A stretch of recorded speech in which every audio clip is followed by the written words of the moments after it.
Before we dive into tonight's case, I need your help with something. We're on a mission to hit 1,000 subscribers before the new year. If you're enjoying these daily deep dives into the darkest corners of America, do me a solid and smash that subscribe button. New cases drop every single day, and trust me, you don't want to miss what's coming next week. Your support means everything, so let's hit that goal together. Now, let's get into tonight's story, and I'm warning you right now, this one is going to mess with your head. This is the story of Louisiana State Trooper Daniel Mercier and the night that shattered everything he thought he knew about reality. Now let's dive into today's story. The dashboard clock read 11:47 p.m. when the call came through. Daniel Mercier had been parked at the intersection of Highway 82 and Old Spanish Trail, nursing his third cup of gas station coffee and watching the fog roll in from the Gulf. 11 years on the Louisiana State Police Force had taught him to appreciate the quiet nights, the ones where nothing happened except the slow passage of time and the occasional lost tourist looking for directions to New Orleans. The radio crackled to life, cutting through the humid silence of the October night. Unit 47, we have a welfare check request. Caller reported something wrong at a residence on Bayou Noir Road. Daniel sat up straighter, setting his coffee in the cup holder. Bayou Noir Road. He knew that name, though he hadn't heard it spoken aloud in years. It was one of those places the old-timers talked about in hushed voices, usually after a few drinks at the VFW hall. Copy that, dispatch. Can you give me more details on the caller? There was a pause, longer than usual. When the dispatcher came back, her voice had a strange quality to it, like she was reading from a script she didn't quite understand. Elderly female, heavy accent, said there's something wrong at the old Thibodeaux place, end of Bayou Noir Road, approximately 8 miles past the turnoff from Route 675. Caller disconnected before we could get more information. No callback number registered. Daniel felt something cold settle in his stomach. The Thibodeaux place. His grandmother had mentioned that name once, years ago, before the dementia took her completely.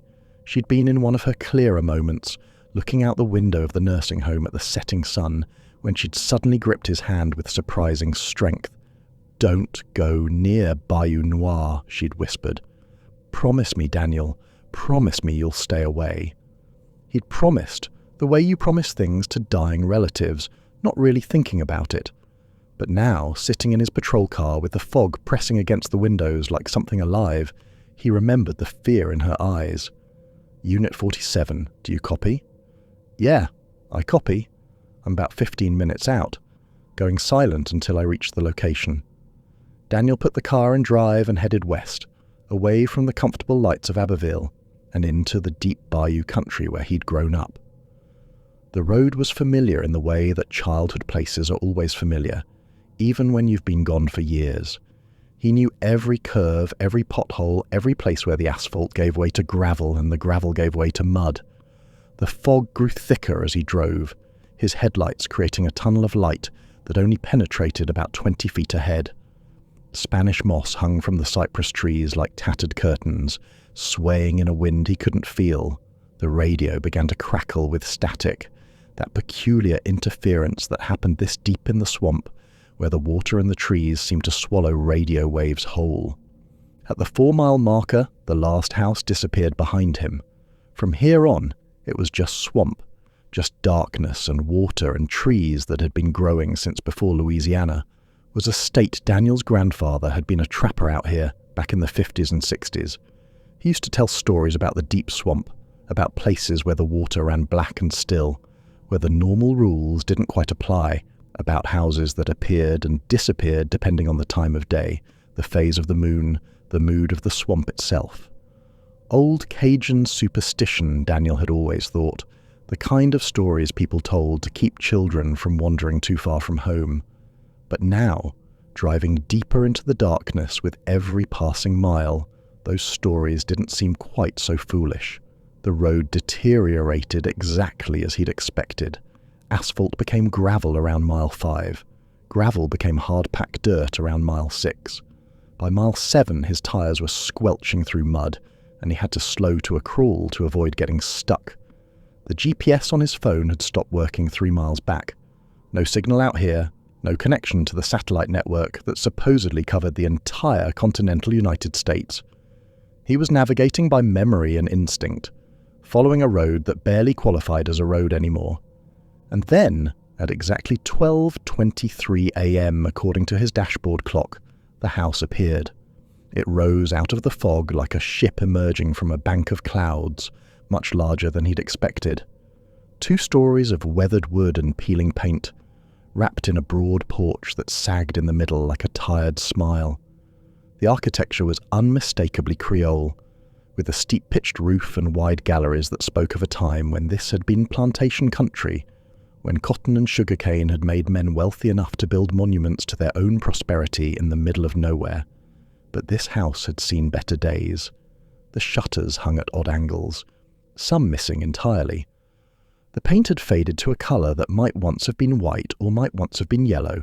It was impossible to tell in the darkness. Vines had claimed the southern wall, climbing up to the second-story windows and beyond, reaching for the roof.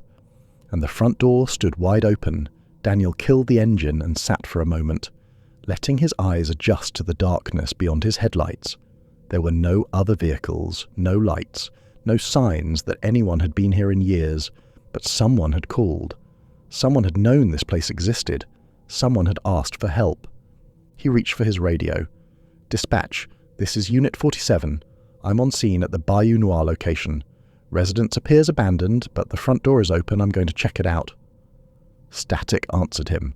Pure, white noise static that made his ears ring. "Dispatch, do you copy?" More static. Daniel tried his cell phone, already knowing what he'd find. No signal. No bars. Nothing. He was alone. Daniel grabbed his flashlight, checked his weapon, and stepped out of the patrol car. The mud sucked at his boots, trying to hold him in place. The air smelled wrong, heavy with something he couldn't quite identify. Not the usual swamp smell of rot and standing water, but something else, something almost medicinal, like the antiseptic smell of a hospital corridor. "Louisiana State Police," he called out, his voice swallowed almost immediately by the fog. "Anyone here? This is the police responding to a call." No answer, just the sound of water dripping somewhere in the darkness and the distant cry of a night bird. Daniel approached the porch slowly, his flashlight beam cutting through the darkness. The wooden steps groaned under his weight but held. The porch itself was covered in leaves and debris, but there was something odd about the way they were arranged, not random like wind-blown refuse, but almost deliberate, like someone had swept them into specific corners, creating pathways through the decay.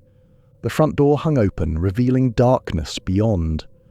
Daniel paused at the threshold, every instinct screaming at him to turn around, to get back in his car, to leave this place and never return. But someone had called. Someone needed help. That's what he told himself. As he stepped through the doorway and into the house, the smell hit him immediately, that medicinal odor he'd noticed outside but much stronger now. It reminded him of the nursing home where his grandmother had spent her final years, that combination of cleaning products and something underneath, something organic and unavoidable. His flashlight beam swept across the interior, revealing a large entrance hall. A staircase rose to the second floor directly ahead, its banister carved from dark wood that had somehow survived the decades without rotting. To his left, an archway led to what looked like a parlour. To his right, another archway showed a glimpse of a dining room. The furniture was still here, covered in white sheets that had yellowed with age and dust. It gave the place the feeling of a museum, like someone had simply walked away one day and left everything exactly as it was. But that wasn't quite right, Daniel realized. The dust was thick on the sheets, on the floor, on every surface. But underneath the dust, things had been moved. Recently, he could see it in the patterns, the way certain areas were less dusty than others. Someone had walked through here within the last few days. Multiple someones, judging by the different sizes of the footprints he could see in the dust on the hardwood floor. Daniel moved into the parlour, his hand resting on his weapon. "This is the police. If anyone's here, make yourself known. I'm responding to a call for help." The furniture in the parlour was Victorian era, ornate and heavy. A settee faced a cold fireplace. 2 chairs sat on either side of a small table, and on the walls, Still hanging after all these years were photographs. Daniel approached them slowly, his flashlight revealing faces from another time. Black and white photographs in tarnished silver frames, showing a family, a man and woman, both dark-haired and serious-faced, in the way that people were serious in old photographs. 3 children, 2 girls and a boy, dressed in their Sunday best. The photographs were arranged chronologically, he realized. The children growing older from frame to frame, the parents aging, the man's hair going grey, the woman's face becoming lined with time. But there was something wrong with the photographs. In every single one child's face was turned away from the camera, or blurred, as if they'd moved at the exact moment the shutter clicked. In a photograph of the family standing in front of this very house, the middle child was nothing but a streak of motion. In another, taken at what looked like a church, that same child had their back to the camera. While the others smiled at the lens, Daniel couldn't even tell if the child was one of the girls or the boy. Just an absence where a face should be, a gap in the family record. He moved on to the dining room, and that's where things got stranger. The table was set for dinner. 5 plates, 5 sets of silverware, 5 glasses, all arranged with perfect precision. The plates were covered in a thick layer of dust, and whatever food had once been there had long since rotted away or been carried off by insects. But the arrangement was recent. Daniel could see it clearly now. The dust on the table was thick and undisturbed, except where the plates sat. Someone had moved these plates, had set this table within the last week at most. The dust patterns showed where hands had reached, had adjusted, had arranged things just so, and there were fresh footprints leading away from the table, heading toward the kitchen and then back toward the stairs. "Hello," Daniel called again, louder this time. "I know someone's here. I'm not going to hurt anyone. I just want to make sure everyone's okay." His voice echoed through the empty house, bouncing off walls and floors and coming back to him, slightly changed, like a recording played at the wrong speed. Daniel pulled out his radio again, tried once more. "Dispatch, this is Unit 47. I'm inside the resident signs of recent activity, requesting backup." Nothing but static answered him, a hiss and crackle that seemed almost alive in the darkness. He tried his cell phone again. Still no signal. The screen showed 0 bars, no connection to any network. He was on his own. The footprints led to the stairs. Multiple sizes he could see now. Adult-sized prints, definitely, but also smaller ones. Child-sized. Daniel felt his mouth go dry. Children. There might be children in this house. "This is the police," he called up the stairs. "If there are children here, I need you to answer me. I'm here to help. Nobody's in trouble." Silence answered him. Deep, profound silence that seemed to press against his eardrums like physical weight. Daniel started up the stairs, each step creaking under his weight. The banister was smooth under his hand, worn by decades of touch. At the landing, he paused. The medicinal smell was stronger here, mixed with something else. Something like standing water, and old wood. The second-floor hallway stretched before him, illuminated only by his flashlight beam. 4 doors, 3 closed and 1 standing open. The wallpaper was peeling away in long strips, revealing older wallpaper beneath. And beneath that, even older paper still, like layers of history peeling away to reveal the bones of the house. The open door was at the far end of the hall. From inside, Daniel could hear something. A creaking sound, rhythmic and steady. A rocking chair. "Ma'am," Daniel called, moving slowly down the hallway. "Are you the one who called? Are you hurt?" The rocking continued, steady as a metronome, creak and settle, creak and settle, creak and settle. Daniel reached the doorway and looked inside. An old woman sat in a rocking chair, facing away from him, toward the room's single window. The window looked out onto darkness and fog, nothing visible beyond the glass. She wore a yellowed nightgown that might have been white once, decades ago. Her hair was long and white, hanging down her back in a braid that nearly reached the floor. She rocked slowly, steadily, and as Daniel watched, she began to hum, a tune he recognized from his childhood, one of the old French lullabies his grandmother used to sing, Thibodeaux, Colas mon petit frère. "Ma'am," Daniel said gently, "I'm with the Louisiana State Police. Did you call for help?" The woman continued rocking, continued humming. Her hands rested on the arms of the chair, old and gnarled with arthritis. Daniel moved around the chair slowly, keeping his hand near his weapon but not drawing it. There was no threat here, he told himself. Just an old woman who needed help. When he came around to face her, he understood why she hadn't answered him. Her eyes were open but milky white, completely clouded over with cataracts. She was blind, had probably been blind for years, but she was rocking and humming, and her lips weren't moving. The humming was coming from somewhere else in the room. Daniel spun, his flashlight cutting through the darkness, but there was nothing, just old furniture, a dresser with a mirror, a bed with a sagging mattress, and photographs. So many photographs covering every surface. The humming stopped. The old woman raised one trembling hand and pointed, not at Daniel, but at the dresser, at one photograph in particular. Daniel approached it slowly, his flashlight revealing the image. It was recent, a colour photograph in a cheap frame. The date stamp in the corner read October 4th, 2 weeks ago. It showed a woman, maybe 40 years old, standing in front of this house. She was flanked by 4 other people, 2 men and 2 women, all roughly the same age. They wore modern clothes, jeans and t-shirts, like they'd just arrived for a family reunion. But all 5 of them had their backs to the camera. All 5 of them were facing the house, their heads tilted up as if looking at something in the second-story windows. And standing in one of those windows, visible if you look closely enough, was a figure small, child-sized, with one hand pressed against the glass. Daniel felt his skin crawl. He looked at the old woman, at her milky white eyes and trembling hand, and suddenly understood that this wasn't a simple welfare check. This wasn't an elderly woman who needed help. This was something else entirely. "Who are you?" he whispered. The old woman smiled, revealing teeth that were too white, too perfect for someone her age. And from somewhere else on the second floor, from behind one of the closed doors, a child laughed.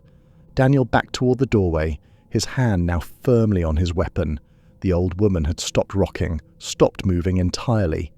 She sat frozen in the chair like a statue, that smile still on her face, those blind eyes staring at nothing.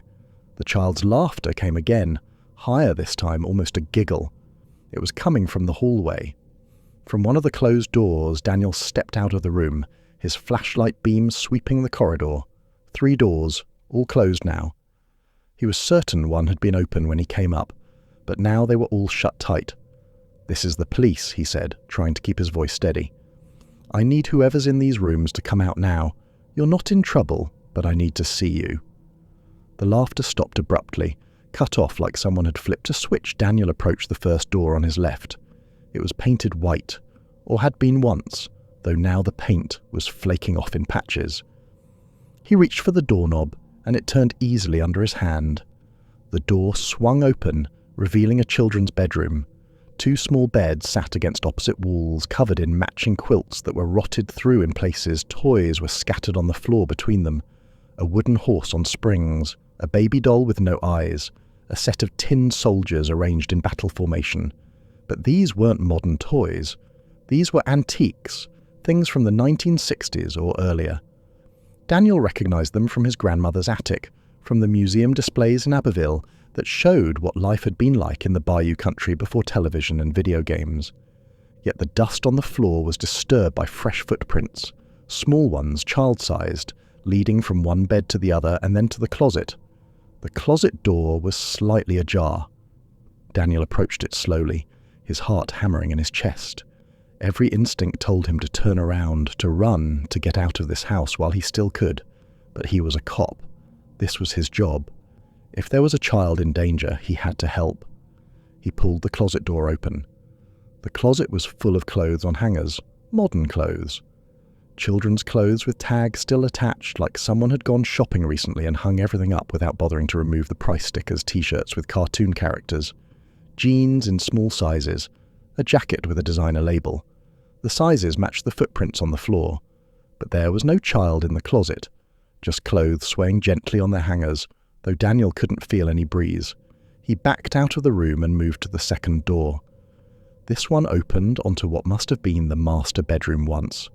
A large bed dominated the space, covered in linens that were crisp and clean on top but rotting underneath. He could see the fresh sheets laid over a mattress that was nothing but springs and mildew. 2 impressions marked the bed's surface, like someone had been lying there and had only just gotten up. On the nightstand, Daniel's flashlight revealed prescription bottles. He picked one up, read the label.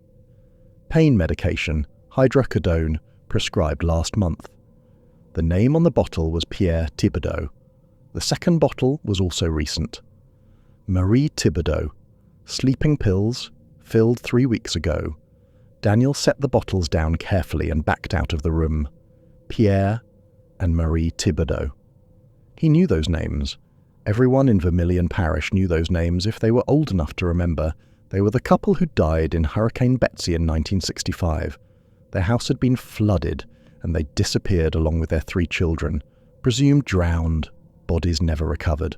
The biggest tragedy the parish had seen in a generation. But that was 60 years ago. These prescriptions were from last month. Daniel felt dizzy, like the floor was tilting under his feet. This didn't make sense. None of this made sense. The third door was different from the others.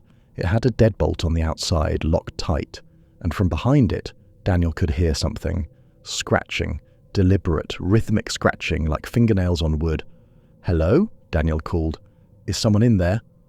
The scratching stopped. For a moment, there was only silence. Then a voice answered, young and male, speaking in French. "Ils ne me laisseront pas partir jusqu'à ce que tout le monde rentre à la maison." They won't let me leave until everyone comes home. Daniel's French was rusty, learned from his grandmother before the dementia took her, but he understood enough. "Who won't let you leave?" he asked in English. "Are you being held prisoner?" Another pause, longer this time. When the voice came again, it was still in French, but Daniel understood every word. "Since the water rose, since we all went under. How long has it been? It feels like forever." "It's been 60 years, Daniel said softly. "Hurricane Betsy was in 1965. Laughter came from behind the door, but it wasn't childish anymore. It was the laughter of someone who'd lost their mind long ago.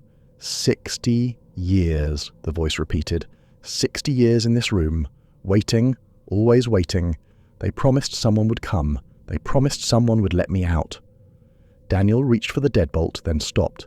Every cop instinct he had was screaming at him not to open that door, not to let out whatever was behind it. "Who are they?" he asked instead. "Who won't let you leave?" "My family," the voice said. "We all drowned together. The water came so fast. We thought we'd be safe on the second floor, but the water kept rising. It came through the windows, through the doors. We held each other as it filled the rooms. Mother and father, my sisters, all of us together." "But the house is still here," Daniel said. "It didn't wash away." "The house has always been here," the voice said. "The house will always be here. We're part of it now. All of us. We can't leave until the set is complete." "What set? What are you talking about?" The scratching started again. Frantic now. 5 went under, 5 must serve, but 1 got away. 1 always gets away. "We thought it was your grandmother, but she died before she could return. So now it has to be you." Daniel felt ice run down his spine. My grandmother? What did she have to do with this? "She was here during the storm," the voice said. "Her and her friends. 4 other teenagers who came to this house when the water rose, looking for shelter. We saved them, gave them air to breathe, kept them alive on the second floor while the world drowned outside. But life for life, that's the rule. 5 lives saved means 5 lives owed." "That's insane," Daniel said. "You can't collect a debt from people who are just trying to survive." "The house collects," the voice said. "Not us. We're just here, waiting, always waiting. Your grandmother's friends died one by one, 13 years apart, always 13 years. But your grandmother broke the cycle when she died early. So now the house needs someone else." The scratching grew louder, more insistent. The door rattled in its frame. "It chose you, Daniel. The moment you drove onto Bayou Noir Road, the moment you answered that call, You became part of the set 6 people now instead of 5. 1 to open the door. 1 to take my place in this room. Daniel stumbled backward, his hand finding his weapon. This was wrong. All of this was wrong. This wasn't how reality worked. But his radio crackled to life, making him jump. The dispatcher's voice came through the static, but it wasn't right. It was layered. Multiple voices speaking in unison, male and female, old and young. Unit 47. What's your status? Daniel grabbed the radio with shaking hands. Dispatch. I need immediate backup at this location. Multiple individuals in the residence. Possible hostage situation. The voices laughed. That same layered sound. We've been waiting for you, Daniel. We knew you'd come. Your grandmother told us. She promised. My grandmother is dead, Daniel said. Death doesn't matter here, the voices said. The house remembers everyone who enters, everyone who takes shelter, everyone who owes a debt. The locked door rattled violently. Behind Daniel, in the old woman's room, the rocking chair started moving again. Creak and settle, creak and settle. And from downstairs, from the dining room where the table was set for 5, he heard more footsteps. Heavy ones, adult-sized. The rest of the family was coming. Daniel ran for the stairs but stopped at the top when he saw them. 4 figures standing at the bottom, looking up at him with faces that were pale in his flashlight beam, the family from the photographs. The father was tall and thin, wearing a suit that had been expensive once, decades ago. The mother stood beside him in a dress that came down to her ankles, her dark hair pinned up in a style that hadn't been fashionable since the Kennedy administration. 2 young girls flanked them, maybe 8 and 10 years old, wearing matching church dresses. None of them moved. They just stood there, watching him with expressions that weren't quite human, weren't quite alive. Let him go, Daniel said, trying to keep his voice steady. The boy in the locked room. Let him out and let me leave. The father shook his head slowly. Can't do that. The house won't let us. We've been here too long. All of us. We're part of the walls now, part of the foundation. We're woven into every board and nail. But you can leave, the mother said, her voice sweet and reasonable.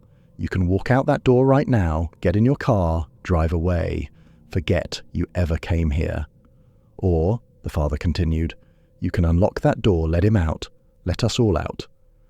But if you do, the older girl said, her voice high and childlike, you become the keeper. Someone has to stay. Someone always has to stay. Daniel looked behind him at the locked door. It had stopped rattling. Everything had gone quiet except for the steady creak of the rocking chair. What happens if I leave? He asked. What happens to the boy? He stays, the younger girl said, forever and ever and ever, just like he has been, just like we all are. This is insane, Daniel said. This isn't real. People don't just stay in houses forever. That's not how anything works. You're right, the father said. In your world, that's not how it works. But this house stopped being part of your world in 1965. When the water came through those doors, when we drowned together on the 2nd floor, the house changed. It went somewhere else. Somewhere between. We're not alive, the mother added, but we're not dead either. We're just here, stuck, waiting. For what? Daniel demanded. For someone to break the cycle, the older girl said. For someone to pay the debt that's owed. For someone to let us rest. Behind him, the old woman spoke for the first time, her voice crackling like dry leaves. Your grandmother understood. She came here with her friends, 5 of them, during the storm. We gave them shelter, gave them air, gave them life, and in return, they gave us hope. Daniel turned to see her standing in the doorway of her room, those blind eyes somehow still seeing him. Hope? He said. Hope for what? That someone would come, someone would understand, someone would end this. She took a step toward him, moving with a fluidity that didn't match her appearance. 4 of your grandmother's friends died over the years. The house called them back, one by one, until their debts were paid. But your grandmother was strong. She fought it. She stayed away, even when the house called to her in her dreams, even when it showed her visions of this place, of us, waiting. "She knew," Daniel whispered. "That's why she warned me. Stay away from Bayou Noir." "But you came anyway," the old woman said, "because you're a good man, because someone called for help and you answered just like she did all those years ago." The family at the bottom of the stairs began to climb, moving in perfect unison. Daniel backed up, but there was nowhere to go. The hallway ended at a window that looked out onto dark water that hadn't been there when he arrived. Daniel looked out the window and felt his stomach drop. The house was surrounded by water now, black and still, reflecting nothing. The fog had thickened into something that wasn't quite fog anymore, something that moved with purpose. "The bayou is rising," the father said from behind him. "It always does when the house has a visitor, when someone comes who might break the cycle." "I don't understand," Daniel said. "What cycle? What do you want from me?" The mother reached out with one hand, not touching him, but close enough that he could feel the cold radiating from her skin. The house saved 5 lives. 5 lives must be returned. Your grandmother and her friends were meant to take our places, to let us rest. But they ran, they escaped, and the house has been waiting ever since. "Your grandmother's death broke the pattern," the father said. "She was supposed to be the last, but she died too soon, and now the house needs someone else. It needs you." "To do what?" Daniel asked, though he was afraid he already knew the answer. "To choose," the older girl said. "Save yourself and leave the boy locked in that room forever, or free him and take his place." "Those can't be the only options," Daniel said. "There has to be another way." The old woman laughed, a sound like wind through dead trees. "There's always another way, Daniel. The same way your grandmother found Run. Leave this place. Go back to your life. But know that the house will never forget. Know that it will call to you in your dreams. Know that one day you'll drive down a road you don't remember taking and find yourself right back here." "Or," the younger girl said, "you can open the door." Daniel looked at the locked door. He thought about the boy behind it, trapped for 60 years in a room barely bigger than a closet. He thought about his grandmother, fighting the house's call for decades, dying with that fear still in her eyes. He thought about the 4 teenagers who'd taken shelter here with her, dying one by one over the years, pulled back to this place by a debt they didn't understand. And he made his choice. Daniel turned and ran. He pushed past the family on the stairs, and they didn't try to stop him. They just watched with those pale faces as he stumbled down the steps, his boots slipping on wood that was suddenly wet, suddenly covered in a thin film of water that smelled like the deep bayou. The front door was still open, still showing the way out. Daniel burst through it and fell off the porch, landing hard in mud that was now ankle-deep water. His patrol car was right where he'd left it, but the water was rising around it. Black water, still and cold, reflecting nothing. Daniel waded toward it, his legs heavy, his lungs burning. Behind him, the house blazed with light. Every window, every floor, suddenly bright as day. He could see the family standing in those windows, watching him, could see the old woman on the porch, her blind eyes somehow tracking his movement. Could see a small face pressed against a second-floor window, hands splayed against the glass. The boy, still locked in, still waiting. Daniel reached his car, wrenched the door open, threw himself inside. His hands shook as he jammed the key into the ignition. The engine turned over on the 3rd try, and he threw the car into reverse. The tires spun in the mud and water, found purchase, sent him shooting backward. He didn't brake until he hit solid ground, until the water was behind him and the house was starting to disappear back into the fog. Only then did he look back. The house was dark again, all the lights extinguished at once like someone had thrown a switch, but in one second-floor window a small light still glowed. A candle maybe, or a flashlight. And in that light, Daniel could see the boy's face clearly for the first time. The face was familiar in a way that made his blood run cold. Young, maybe 15 or 16, with features that looked like they'd been pulled from an old photograph of his own family. The resemblance to his grandmother was unmistakable, the same sharp cheekbones, the same intense eyes. But there was something else, something in the set of the jaw and the shape of the face that reminded Daniel of himself. The boy raised one hand and pressed it against the glass, fingers splayed wide. Then the fog swallowed the house completely, and Daniel was alone on a muddy road in the middle of the Louisiana swamp. He drove without stopping, his heart hammering, his hands white-knuckled on the steering wheel. The road seemed to stretch on forever, longer than it had taken to get there. Every time he checked his rearview mirror, he half expected to see the house following him, gliding through the fog like a ship through dark water. When he finally hit pavement, the eastern sky was starting to lighten. His radio crackled back to life with normal dispatch chatter. His cell phone showed 2 bars of signal. The world was returning to normal, but Daniel knew he would never be normal again.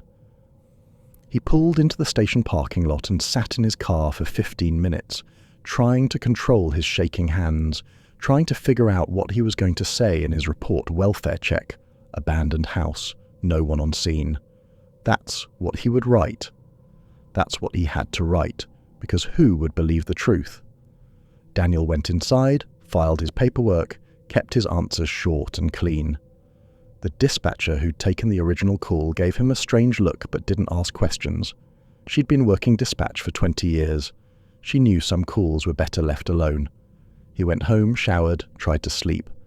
But every time he closed his eyes, he saw that face in the window, that boy with his grandmother's features and his own eyes, trapped in a room for 60 years, waiting for someone to turn a lock that maybe wasn't even locked at all. Around noon, Daniel gave up on sleep and drove back to Bayou Noir Road. He needed to see it in daylight, needed to prove to himself it was real. The road was there, deteriorating from asphalt to gravel just as he remembered. But when he reached the spot where the house should have been, there was nothing. Just swamp, just cypress trees and standing water and Spanish moss hanging in the still air. Daniel got out and walked into the swamp, following what he thought was the path. But the deeper he went, the more he realized there was no path, no tire tracks, no sign anyone had driven through here in decades. He stood in water up to his knees, surrounded by trees that had probably been growing since before the Civil War, and wondered if he'd lost his mind. Had he imagined it? Some kind of breakdown brought on by stress and exhaustion? But his uniform had been covered in mud. His car had been covered in mud. He'd driven through that water. He'd been in that house. He'd seen that family. He'd heard that boy's voice through a locked door. It had been real. It had to be real. Daniel went to the parish records office next. He needed answers, needed to understand what had happened to him. The clerk recognized him from previous visits and pulled the files on the Thibodeaux property without being asked. "You're the second person this month asking about that place," she said as she handed over the documents. Daniel's head snapped up. Who was the first? Some woman, maybe 40 years old, said she was researching local history. The clerk shrugged. Didn't leave a name. Daniel thought about the photograph he'd seen in that bedroom, the recent one, dated 2 weeks ago. 5 people with their backs to the camera, staring up at the house. Did she say what she was looking for? Same as you, I think information about the family that lived there, the ones who died in the hurricane. Daniel spread the documents across the table and started reading. The property deed dated back to 1923, purchased by Pierre Thibodeaux's father. Before that, there had been other structures on the same land going back to the 1880s. He found the hurricane records next. September 1965, Hurricane Betsy. The Thibodeaux family reported missing, Pierre, Marie and their 3 children, Amélie, Josephine and Etienne. Presumed drowned when the storm surge flooded their home, bodies never recovered. But there was something else in the file, something he'd missed before. A supplementary report filed a week after the initial missing persons report. It documented the return of 5 local teenagers who'd been reported missing during the storm. They'd been found wandering near the old Thibodeaux property, disoriented and unable to explain where they'd been for 3 days. Their names were listed: Catherine Broussard, Michael Landry, Thomas Hebert, Louise Guidry, and Marie Mercier, his grandmother. Daniel's hands began to shake as he read the report. The teenagers claimed they'd taken shelter in the Thibodeaux house during the storm. They said the family had been there, alive, keeping them safe on the second floor while the water rose. But when the storm passed and the water receded, the teenagers found themselves alone. The family was gone, the house was empty, and they couldn't explain what had happened during those 3 days. Search teams had investigated their story, but found no evidence of the Thibodeaux family at the house. No bodies, no belongings, nothing to suggest anyone had been there during the storm. The teenagers' story was dismissed as trauma-induced confusion. They'd probably sheltered somewhere else and gotten disoriented. That was the official conclusion. But Daniel knew better now. The house had been there. The family had been there. They'd saved those 5 teenagers. And then they'd started collecting the debt. Daniel pulled out his phone and started searching for death records. Michael Landry died 1978 in a drowning accident. Thomas Hebert died 1991, found dead in his car near a bayou. Cause of death listed as drowning despite being found on dry land. Louise Guidry died 2004, drowned in her bathtub. Catherine Broussard died 2017 in a nursing home. Cause of death listed as pneumonia, but the medical notes mentioned fluid in her lungs. All of them had drowned, even the ones who weren't near water, and they died exactly 13 years apart. The pattern held until his grandmother, who died in 2023, 6 years after Catherine. She'd broken the cycle by dying early, dying of dementia before the house could claim her properly. And now the house needed a replacement. It needed someone to complete the set. It needed him. Daniel left the records office and sat in his car, his mind racing. He thought about that boy in the locked room, about Etienne Thibodeaux, who'd been 15 years old when Hurricane Betsy hit, who drowned with his family in 1965, who'd been trapped in that house for 60 years, waiting for someone to open a door that maybe wasn't even locked. The scratching, the voice, the desperation, it had all been real. Daniel drove to the library next, searched through old newspapers on microfilm. He found the story about the missing teenagers, found their photographs. His grandmother at 16, standing with her 4 friends, all of them wrapped in blankets, all of them looking haunted. There was another article, buried in the back pages of the Abbeville Meridional from October 1965. Strange lights reported at abandoned Thibodeaux property. Several locals claimed to have seen lights in the windows of the flooded house, heard voices calling out. One man reported seeing a young boy standing in a second-floor window, waving for help. But when rescue teams investigated, they found nothing. The house was empty, dark, silent. The sightings were dismissed as tricks of light, reflections on water, the grief-stricken imagination of a community in shock. But they'd continued. Every few years, someone would report seeing lights at the Thibodeaux place, hearing voices, seeing figures in the windows. The reports always came around the anniversary of the hurricane. September, just like now. October was close enough, Daniel thought. Close enough for the house to reach out. Close enough to call someone back. He printed everything he could find and drove home as the sun was setting. His house felt different now, contaminated somehow by what he'd experienced. The shadows in the corners seemed darker. The air felt heavier. Daniel locked all the doors and windows, turned on every light, and sat at his kitchen table with all the documents spread out in front of him. He needed to understand the rules, needed to figure out how this worked. 5 people had drowned in that house in 1965. 5 teenagers had taken shelter there during the storm life for life. 5 saved, 5 owed. But his grandmother and her friends had escaped.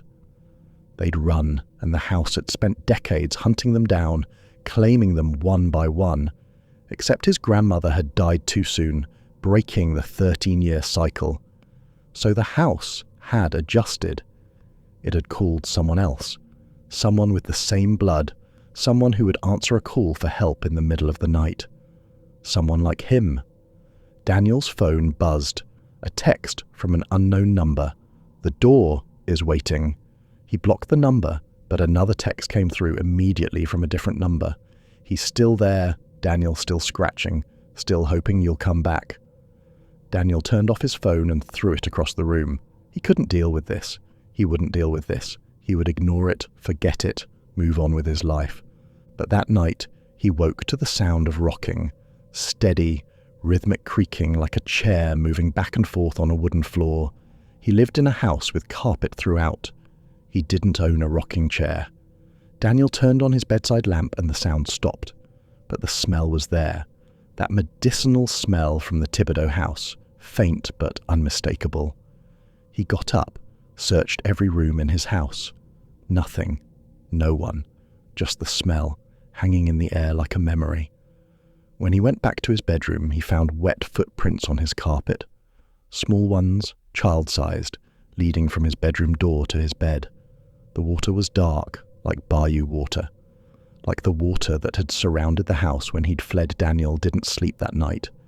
He sat in his living room with all the lights on, his service weapon on the coffee table, watching the shadows and waiting for something to happen. Nothing did, but he could feel it. The house, reaching across the miles, touching the edges of his life, marking him, claiming him. The next day at work, Daniel volunteered for every call, took every shift he could get, anything to stay busy, to stay awake, to avoid going home to his empty house where the smell of that place lingered and footprints appeared on his carpet, his sergeant noticed. "You doing okay, Mercier? You look like hell." "I'm fine," Daniel lied, "just catching up on some overtime." "Take a few days off, get some rest. That's an order." So Daniel went home, and the house was waiting for him. Not his house, the Thibodeaux house. It was in every reflection, every window, every mirror. When he looked at his bathroom mirror, he saw it behind him in the glass. When he glanced at his car windows, it was there in the reflection, sitting in his driveway even though nothing was there. When he turned around, it was following him, haunting him, calling him back. On the third night, Daniel found 5 plates set on his kitchen table, old dusty plates that hadn't been there when he'd gone to bed, arranged in a perfect circle, silverware aligned just so, exactly like the dining room in the Thibodeaux house. He threw them away, smashed them in the garbage can. The next morning, they were back. Same plates, same arrangement, unbroken despite him having shattered them the night before. Daniel stopped eating at home, stopped sleeping at home. He spent his nights in his patrol car, parked in well-lit gas station parking lots, catching what sleep he could in 20-minute intervals. But the dreams found him anyway. In his dreams, he was in that locked room, scratching at the door, calling for help, feeling the years stretch out around him like an eternity, compressed into a single moment. He would wake up gasping, his fingernails bloody, and realize he'd been clawing at the car door in his sleep. A week passed, then 2. Daniel looked like a ghost of himself. His uniform hung loose on a frame that had lost 20 pounds. His eyes were hollow, shadowed with sleeplessness. His hands shook constantly. His sergeant called him in again, more concerned this time. "What happened out there, Mercier, on that welfare check?" "Nothing," Daniel said, "just an empty house." "You're lying." His sergeant leaned back in his chair, studying him. "I've known you for 11 years. I've never seen you like this." "What did you see?" Daniel wanted to tell him, wanted to explain about the house, the family, the boy locked in the room. But the words wouldn't come. How do you explain something like that? How do you make someone understand that reality isn't as solid as they think it is? "I need more time," Daniel said finally. "That's all, just more time." "Take a month," his sergeant said. "Paid leave, see a doctor, talk to someone, come back when you're ready." So Daniel had time to think, time to remember, time to feel the house pulling at him like a tide. He tried to research the house's history more, but every time he sat down with the documents, he found himself staring at that photograph, the recent one from the bedroom. 5 people with their backs to the camera staring up at the house. He kept thinking about what the boy had said through the locked door. 5 went under, 5 must serve. What if it wasn't about debt at all? What if it was about something else? Daniel drove back to the cemetery, to his grandmother's grave. He stood there in the morning sunlight and spoke to her like she could hear him. "I need to know," he said. "What did you see in that house? What really happened during those 3 days?" The wind picked up, rustling through the live oak leaves, and Daniel heard it. Faint, distant, but unmistakable. His grandmother's voice, the way it had sounded before the dementia, clear and strong. "We tried to save them, mon cher. We tried so hard. But we were just children ourselves. We didn't understand what we were doing. Didn't understand the price." "What price?" Daniel asked the empty air. "The house was dying," his grandmother's voice whispered. "Drowning, like the family inside it. It needed life to survive. So it took ours little pieces spread out over decades. It's been feeding on us ever since, keeping itself alive, keeping them alive, trapped between life and death, neither one nor the other." "How do I stop it?" "You can't stop it," she said. "You can only choose. Feed it or starve it. Stay or run. But know this. If you run, it will follow you forever. If you stay, you might finally put it to rest." The voice faded, leaving Daniel alone with his thoughts. He had a choice to make. He could keep running, keep living this half-life of fear and sleeplessness, always looking over his shoulder. Or he could go back, face whatever was waiting for him in that house.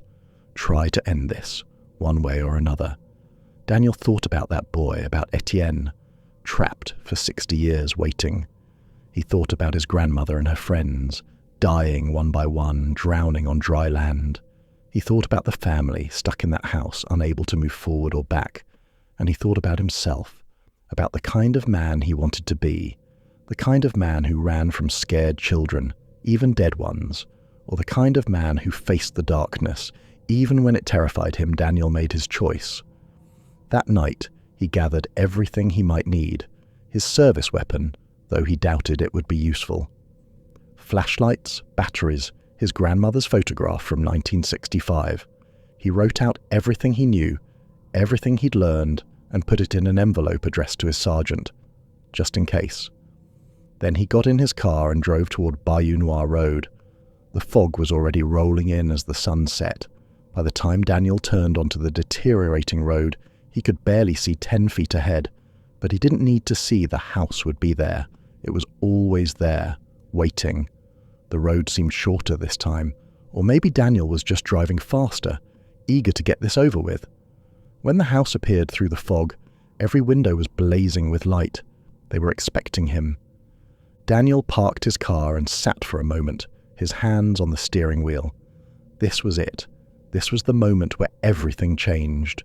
He could still turn around, still drive away, still choose to run. But he didn't. Daniel got out of the car and walked toward the house. The front door stood open, just as it had before. But this time, the family wasn't hiding. They were standing in the doorway, all 4 of them waiting. "You came back," the father said. There was surprise in his voice and something else, something that might have been respect. "I came back," Daniel agreed, "but not to run, not to make a deal. I came back to understand." "Understand what?" the mother asked. "Why you're still here," Daniel said. "Why you won't let go. Why you need to trap people in your suffering." The older girl tilted her head. "We're not trapping anyone. The house is." "The house isn't alive," Daniel said. "Not really. It's just a structure, wood and nails. You're the ones giving it power. You're the ones keeping it alive with your fear and your grief and your refusal to let go." The younger girl stepped forward. "You don't understand. We can't let go. We drowned. We died. But the house wouldn't let us stay dead. It pulled us back, trapped us here." "Why?" Daniel asked. "Why would it do that?" The old woman's voice came from behind the family, raspy and knowing. "Because it was built on sorrow. Every board, every nail hammered in place by people who were suffering. This land has been taking lives for 200 years. Floods, storms, fever, heartbreak. The house remembers all of it, absorbs it, and it needs more to stay standing." Daniel climbed the porch steps, standing face to face with the family. Then, let it fall, let it collapse, let it finally die. "We can't," the father said. "We're part of it now. If it falls, we fall. We'll be truly dead, truly gone, and we're afraid of what comes after." "You're already gone," Daniel said gently. "You died 60 years ago. You're just refusing to accept it." The mother's eyes filled with tears that didn't fall. "But what about Etienne? What about our son?" "He's not your son," Daniel said, the realization hitting him like a physical blow. "Not anymore. He's something else now. Something the house created to keep you here, to give you a reason to stay." The scratching started again from upstairs, frantic and desperate. The voice called out in French, begging, pleading, "Don't listen to him. I'm real. I'm here. I'm your son." But Daniel heard the lie beneath the words, heard the house speaking through the voice, using the family's grief as a weapon. "When did Etienne actually die?" Daniel asked the parents. "During the storm? Or before?" The father's face crumbled. 3 months before," he whispered. "Fever took him. We buried him in the church cemetery in Abbeville, but we couldn't accept it, couldn't bear the grief. So when the storm came, when the water rose, we told ourselves he was just upstairs, just locked in his room for safety. We told ourselves he'd survived." "And the house used that," Daniel said. "Used your grief to trap you here. Made you believe you could keep him alive if you just stayed, if you just waited, if you just collected enough life from other people to feed into this place." The mother sobbed, a sound like wind through broken glass. "We didn't mean to hurt anyone. We just wanted our son back." "I know," Daniel said, "but he's gone. He's been gone for 60 years. And keeping this house alive, trapping people here, it's not bringing him back. It's just spreading the pain." The family stood silent, the weight of decades pressing down on them. Finally, the father spoke. "What do you want us to do?" "Let go," Daniel said simply. "Accept that Etienne is dead. Accept that you're dead. Stop feeding the house. Stop calling to people like my grandmother. Stop trying to collect debts that were never owed in the first place." "But the teenagers," the younger girl said. "We did save them.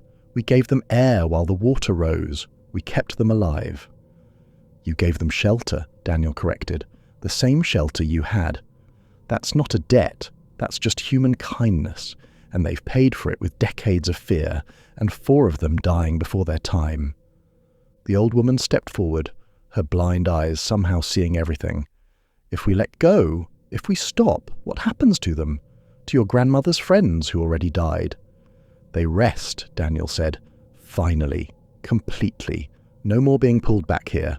No more drowning on dry land. Just peace." "And us?" the mother asked. "What happens to us?" "The same," Daniel said. "Peace. Whatever comes after death. Whatever you've been running from for 60 years. It's time to face it." The family looked at each other, decades of unspoken communication passing between them. Then slowly they began to nod. "We're tired," the father said. "So tired of waiting, of hoping, of being stuck in this moment forever." "Then stop," Daniel said. "Just stop. Let the house fall. Let yourselves fall. Let it all finally end." The scratching from upstairs grew frantic, almost violent. The voice was screaming now, cursing, threatening. "No, no, you can't. I won't let you. I'll keep you here forever." "That's not Etienne," the mother said, realization dawning on her face. "That's just the house, isn't it?" Using his voice, using our memories, trying to keep us trapped. "Yes," Daniel said. "It's the house, afraid of dying, afraid of being empty. But it's just a house, just wood and nails and old grief. It doesn't get to keep you." The father straightened, looking more solid than he had before, more real. "We should have let go years ago. Should have moved on when we had the chance, but we were afraid." "Everyone's afraid," Daniel said. "But you can't let fear trap you forever." The mother took the father's hand. The 2 girls moved closer to their parents. They stood together as a family, truly together, for the first time in 60 years. "Thank you," the older girl said to Daniel, "for coming back, for helping us understand." "Thank you for saving my grandmother and her friends," Daniel said, "even if things got complicated after." The family began to fade, but it was different this time, not disappearing in fear or hiding in shadows, but dissolving like fog in sunlight, peaceful, willing, gone. The house groaned around Daniel, the walls creaking, the floor shifting, the lights flickered and dimmed. From upstairs, the scratching stopped. The voice fell silent, and Daniel felt the change in the air, like pressure releasing, like a held breath finally exhaled. He walked up the stairs slowly, his flashlight cutting through the growing darkness. The locked door stood before him, and he reached for the deadbolt. It was unlocked. It had always been unlocked. Daniel opened the door. The room was empty. No boy, no ghost, just a small space with a single window and dust-covered floor. On the wall, someone had scratched marks, counting days maybe or years, but the marks were old, faded, done decades ago. Daniel turned to leave, and that's when he saw it. A photograph on the floor, half hidden under dust. He picked it up, and his breath caught in his throat. It was a family photograph from the 1950s. Pierre and Marie Thibodeaux with their 3 children. 2 girls and a boy. The boy, Etienne, was smiling at the camera. He looked happy, healthy, alive, and he looked exactly like Danielle's grandmother. Same eyes, same cheekbones, same smile. They were siblings. Pierre Thibodeaux had been Danielle's grandmother's brother. This wasn't just a family that had saved her during the storm. This was her family, her brother, her sister-in-law, her nieces and nephew. And she'd never told him, had spent her whole life running from the guilt of surviving when they didn't, running from the house that tried to claim her, to make her join them in their endless waiting. Daniel put the photograph in his pocket and left the room. The house was dying around him now. The walls were sagging, the floor buckling. It was finally letting go, finally accepting its death. He made it down the stairs and out the front door just as the roof began to collapse. Daniel ran to his car, turned back to watch as the Thibodeaux house folded in on itself like a flower closing for the night. The fog swirled around it, and when it cleared, there was nothing, just swamp. Just cypress trees and standing water. The house was gone. Truly gone this time, not hiding or waiting, but erased from existence as if it had never been. Daniel drove home as the sun was rising. He felt lighter somehow, like a weight he hadn't known he was carrying had been lifted. His house felt different when he arrived. The shadows were just shadows. The air was just air. The smell of that other place was gone. He slept for 14 hours straight, dreamless and deep. When he woke, his phone was full of messages. His sergeant checking in, fellow officers asking how he was doing, and one text from an unknown number that just said, "Thank you." Daniel went back to work the next week. The nightmares didn't return. The visions stopped. The house didn't call to him anymore. He drove past Bayou Noir Road once.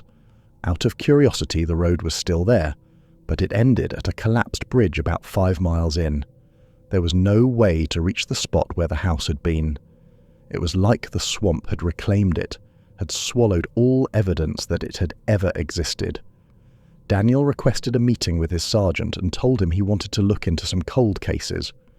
Specifically, the deaths of 4 people over the past 45 years, all ruled as drowning accidents despite unusual circumstances.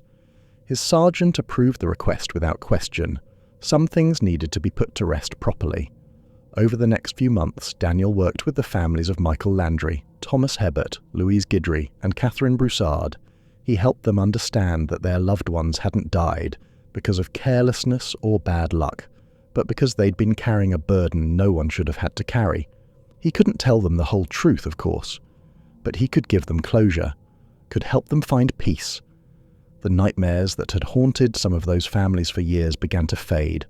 They reported sleeping better, feeling lighter, like a dark cloud had lifted. Daniel knew what that meant. The house's hold on them was truly broken. The dead were finally resting. 6 months after his last visit to the Thibodeaux house, Daniel received a letter in the mail. No return address.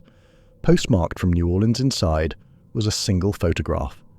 It showed 5 people standing on a dock smiling at the camera. His grandmother and her 4 friends, young and alive, in the summer of 1965 before the storm. But this wasn't a photograph Daniel had seen before. This was taken after the hurricane, after their 3 days in the house. He could tell by the date scratched on the back, September 15th, 1965. And in the background, barely visible, was a figure, a man, maybe 35 years old, standing in the distance and watching over them.